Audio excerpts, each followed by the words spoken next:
All right, so we've got the early look ahead here to the conference championship games. All right, so let's just obviously we're going to have plenty of time to break this down in depth. But early look aheads right now, the betting lines for the Niners and the Eagles. Philly is a 2.5-point favorite hosting San Francisco next week. Wow. And Kansas City's a 1-point favorite hosting the Bengals. Oh, wow. So I don't just on the subject of the Chiefs and the Bengals, what are you expecting from Patrick Mahomes? High ankle sprain. I'm sure you guys have dealt with this. High ankle sprain 7 days after, 8 days after he suffered the injury. How's this week going to go? How's he going to look in that game next week? I don't know. Toradol can help him, man. I don't know the juices from the gods will be able to get you through a high ankle sprain, man. Why do you say that? I just don't know. Like, high ankle sprains are harder. It's a more complicated weight-bearing issue than the low ankle. Like, you could tape it up pretty good. I mean, they might have to put a cast on his shoe, on his foot, and then hope that he can just, take a couple steps. I don't know. I don't know the level of how bad the sprain is, but high ankle sprains are so painful, man. They're so painful. I've had like a couple of them. It's just different than the regular ankle sprain. They're super, super intensely painful. What's the normal recovery time for that? 6 weeks? Oh, 4 to 6 weeks. I mean, it depends on the severity and all that. 4 to 6 weeks. I mean, we've seen guys, remember Tua, when he had his high ankle sprain, some guys would get surgery. Yeah. They literally put in that kind of, looks like a bicycle chain. Yeah. Like inside your shin to help keep that stuff stabilized. Tua did that to both, didn't he? Yeah. I mean, he's like a bionic man at this point. Dang. Yeah, he is. Yeah. It's like RoboCop. RoboCop. I mean, look, if Patrick Mahomes is going to be in this capacity, I don't know how you don't like Cincinnati going into that game. Yeah, like RoboCop. Yeah. If Patrick Mahomes is looking like this, I don't know how you don't like the Bengals going into that game. Well, I think you like the Bengals because of history, too. Like, the Bengals are unfazed by ruining an inspiring story. Like, I mean, look, Damar Hamlin, him being there last night, it was great. Right? Inspire the Bills, got the crowd, all that. People were happy to see him. him. On the big screen. Yeah, guess what happened that first drive? Didn't work. Bengals said, we don't care. Didn't work. Honestly, we're glad you're back, buddy, but we're here to win a football game. Yeah. And I know for some people, they might feel like it's a little tough to hear, but that's the reality of it. Like, none of those guys are thinking about that once they get in the field, the ball's kicked, you're getting punched in the face. I mean, that's how it works. And here's the thing is, like, the Bengals don't feel apologetic. The only thing Zach Taylor's apologizing for is all the logistical issues, they're causing with the neutral site game tickets that have to be refunded and all these other things that were impacted by, them beating the Buffalo Bills. So they don't care, man. They're on a mission right now. And by the way, Joe Burrow looks as locked in as anyone, and this defense is playing. I don't think their defense has gotten enough credit for how well they've played. They won them the wild card round game. And they were a huge piece of shutting down Stephon Diggs, Josh Allen, and making it frustrating all game long. And I'm so glad that first of all, I'm glad Cincinnati won. I like Buffalo, but I'm glad Cincinnati won because this push now to do neutral site conference championship games, make it a thing moving forward, which is getting louder and louder. I'm glad we're not getting a test run next weekend because I think it's the dumbest thing in the world. I know the NFL wants money, but I like the idea of a team getting to have a home game as their final goodbye to their fans before they go to the Super Bowl. Because a lot of those fans can't afford to go to the Super Bowl. A lot of those fans can't make it work. I disagree. It's pricey. You want neutral site conference championship games? I do. I don't. I'm out. It's a bowl. Come on, man. It's a bowl. It's like a bowl series. I like it. You got the Super Bowl. Yeah, that's the Super Bowl. It's the bowl of the bowls. I kind of like the switch up. I like the shake up. A neutral site, I kind of like it. Yeah. It creates it creates to me more business opportunities. In my opinion, my estimation. I like it. There should be business opportunities for those local venues there in Kansas City, local venues in Philadelphia. How about all those Philly cheesesteak sandwich shops? Yeah, they need some revenue. They need some business. I get it. Once you get off your high horse about it, like I understand.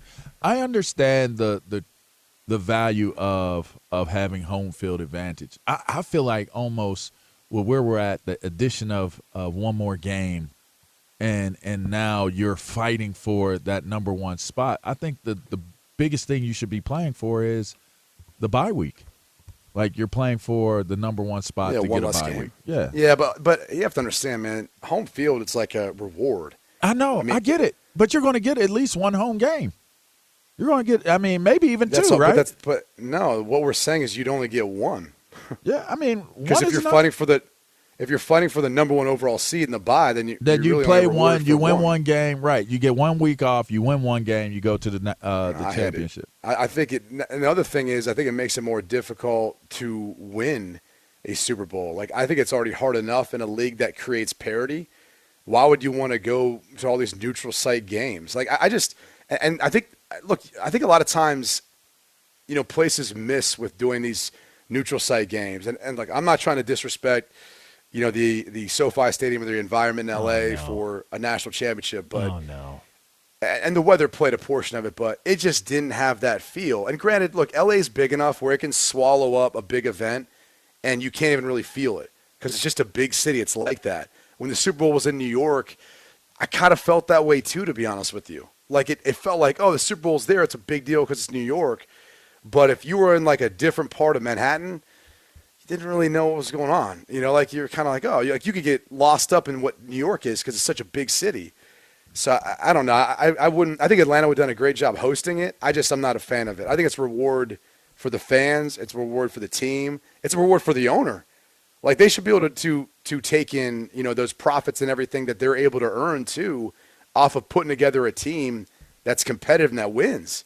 Like you don't get that in a neutral site game. Some other owners profiting off that. Some other cities profiting off that. Plus, you played in Kansas City. You know how it's awesome that's going to be next week. Did you see the line to get in? Just to get in, 7 a.m. It was gridlocked just to get in to go tailgate. Out in KC, like it was incredible. Like that. I mean, now barbecuing, and LaVar, this takes some time. So you got to get there and get it set up early. But they were gridlocked to go in that sports complex to be able just to park and start tailgating. I mean, that's you take that opportunity away. It's because here's the other thing is, let's say they do a neutral site game at SoFi. Guess what? You're not doing. You're not tailgating. Not driving. And they're not allowing you to tailgate. Well, there might be some fans that actually that are KC fans in LA, but I'm saying they're not going to tailgate. Right. Like you don't have that same atmosphere. So I think it takes away from all the unique details that like every city, every team brings, and I would hate to see it. So I'm with Jonas. I'm glad this thing worked out the way it did. I'm not with you guys. Niners. Well, I mean that's. But it's okay. Berto, we're gonna take okay. this. Not with you guys. He's disagreeing with us on a neutral site. I'm gonna be the lone wolf on this, and Berto is with it too. So Berto is with you guys. So, agreed. It's good. Let's go. Lee, are you with LaVar? Are you with Brady? Of course, he's with y'all. And Roberto. Of course. No, I'm not with LaVar on this one. Wow. Sorry, buddy. I would think most would people, never be LaVar, with me. are probably not on your side on this one. That's okay. It's I've never had the a most problem surprising take I think you've ever had. I don't know. I've had some pretty surprising takes. I've had some really surprising takes. Why do you want it to be on a neutral site? I just like a neutral site. I just think that there's some, to me, looking at the logistics of what. You're wrong, man. I know, but I'm not. I don't feel like I am. I just feel like my opinion sits where. Can we do a Twitter poll? I'd love to just see how this. I'm only curious because maybe there's more people who feel the way you do. I don't know. I just think that a neutral site for the championship rounds, it's like we're watching college football turn more into professional football. Why not turn some aspects of the problem with that is they're football. bringing in aspects of what we're saying though. They're trying to do initial first round home games. Yeah, I get it. Initial first round home games are no problem. So I don't have a problem with that. When you get to the championship round, I almost feel like make it a bowl game. Like you know what? F you, Berto. I mean, that's not how obviously it's done at lower levels. I don't think either. So I'm just saying I'd like a neutral site for the championship round. Come on, Lee, get on that Well, Twitter poll. Lee. I know you have the capability. It of doing ain't that. happening this year. I'll tell you that because it's not. Snow Burrow showed up to Buffalo and Just crushing people's dreams and the inspiring stories that come along with them. He's awesome. And on the subject of the NFC title game, you got the Niners at the Eagles, as mentioned. Philadelphia, 2.5-point favorite. I mean, Brock Purdy wasn't great yesterday, but he didn't turn the ball over. He didn't lose the game. That was the difference between him and Dak. Don't lose the game. Yeah. That's the thing. Don't lose the game. Like, I felt like Dak was in a position where the things that he was saying are the things that he was believing. And the things that he was believing were ultimately the things that led to him possibly in moments of time in that game where you're taking chances and you're taking risks to make something happen. Maybe you didn't necessarily need to do it. You know, maybe you could have let the game come to you a little bit more than what it did. Maybe you don't, make some of the mistakes that you make. I just feel as though Brock Purdy knows his role. And to that point, Dak knows his role as well. And Dak was going out there to win the game. I just feel like when you get into a game where the flow of this game it's a defensive game, don't push, don't force it. Like, allow for it to play out, because big plays like they were talking about, I agree with you, Q, on them, the way they were talking about the game and how they were talking about McCaffrey was sitting with Purdy and how he kind of mentors Purdy, and he was telling him, like, look, man, take your time, or, do what you need to do, but don't force it, because it only takes one big play. Like, your big play will come with you just staying within the confines of what it is that are the things to do instead of trying to force it. And you know what? He did get a big play. Like the catch with Kelsey probably stimulated that whole drive to be able to end the way that it did. And that turned out to be one of the differences. That drive was probably the difference in the game offensively. Now, you talk about the turnovers. I think the one turnover led to a touchdown, right? I believe. It's like kind of all scrambled. But all I know is Dak Prescott was in a tough position, because I think he put that tough position pressure on himself to be the reason why they won that game. And then when Pollard went out, I mean, that was a big difference. Yeah, that was a big difference. I mean, I'll be honest with you, though. I think he had that's the only way Dallas wins that game. If you look at how that game played out, at least early on, Dallas was stopping the rushing attack. They were putting it on Brock Purdy, and he wasn't necessarily delivering. I mean, it really was a game of, all right, the opportunity was there. Can Dak make enough throws? Can he make enough plays to make it happen? And it just wasn't the case. Like, that was the position I think the Cowboys defense put them in, at least in my opinion. And I think the first interception, San Francisco only got 3 off that, if I'm not mistaken. And then I can't remember what happened after the other one, but I thought the Dallas Cowboys defense was lights out, stepped up, played the way they needed to give their team a chance to win. You can't walk away from that game feeling like you let them down. I know that. No. Field goal on both interceptions. There you that's go. what I thought. I mean, think about that. Change of possession. They step up both times. And more often than not, I thought even the field position. Like, Dallas had good field position throughout the game. Turpin in his returns did a good job, and they just couldn't do much with it. And C.D. Lamb was awesome. Yeah. He played great. But, yeah, unfortunately. CD was balling. He was. I'll say this, though. It does feel like we got the 2 best teams from each conference in the conference championships. It feels like the San Francisco and Philly all year, and Cincy and Kansas City are the 2 best teams in the AFC. So I do like that matchup, because it's not always the case in the NFL. I would describe it like this. You got the 2 top seeds, obviously, both being the number 1 seeds, who were the entire body of work best teams this year. But then you have the 2 hottest teams. Yeah. When you look at Cincinnati, their win streak coming in the regular season, I think that's is it 9 or 10 in a row now? I think it was 8 in a row to end the regular season, I believe, after the 4-4 start, because they didn't play a 17th game, obviously. And then for San Francisco, I believe it was a 10-game win streak. So what you've got is the two best and the two hottest. And I think that whole idea of, who ends up going to the Super Bowl, who ends up winning it, because we always talk about, like, you got to get hot at the right time. This is going to kind of test that theory because obviously with the injury to Hurts, Philly went through a bit of a lull there. And for Kansas City, they've been good all year. Like, I don't know that they necessarily went on a lull. It's just at times they kind of struggled where, like, you're like, all right, like, they kind of struggled versus Houston, some of the other teams that you think they should beat handily. They had some of those moments that made you think, all right, maybe they're not, as dominant or playing quite as well as we thought. Cincinnati hasn't lost since Halloween. Think about that. Well, I don't think San Francisco's lost even further back. It's pretty incredible. Just man. back to the Dak situation for one quick second. If you think about it, 3 points off of both of those, so 3 points each time, 6 points.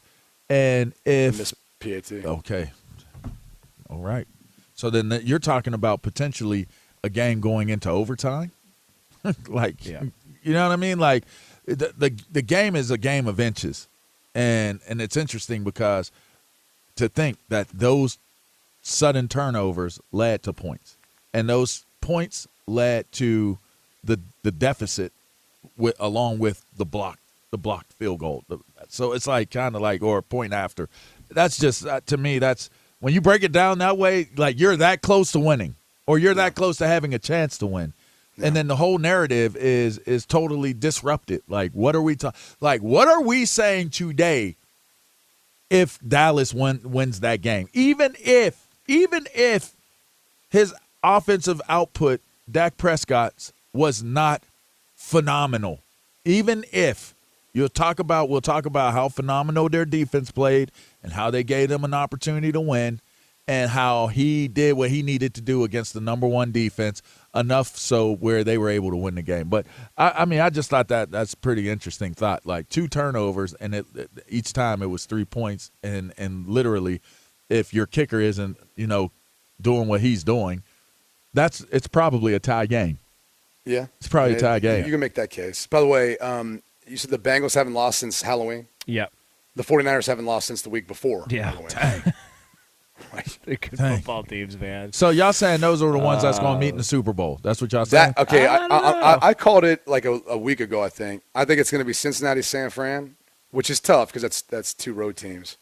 But I think Cincinnati's going to win it this year. Wow. I think Burrow's playing at a different level. I think had he been healthy to start the season, he probably would have been MVP.